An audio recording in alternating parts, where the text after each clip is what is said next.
P0062 is a general code triggered when your vehicle's control module detects a fault in the oxygen sensor's heater circuit, Bank 2 Sensor 3, while P0063 or P0064 indicates the control module detects low or high voltage in the oxygen sensor's heater circuit, Bank 2 Sensor 3.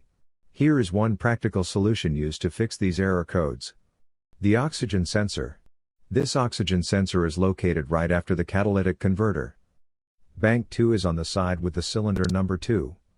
Sensor number 3 is downstream of the last catalyst in the exhaust system. Visually check the oxygen sensor's electrical connections. Wire harness and metal tabs for any damages. If damages are found, replace the oxygen sensor.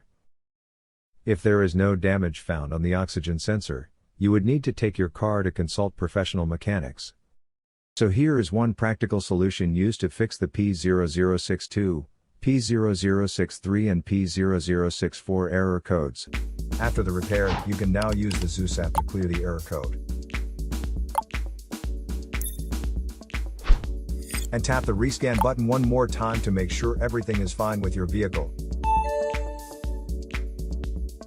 To save more money on car expenses, claim a free engine code scanner at the description link below, or check out the video here for more info. You're also welcome to leave comments below, our mechanic professionals will answer them shortly. Don't forget to like and subscribe to our channel. Thanks again for watching this video.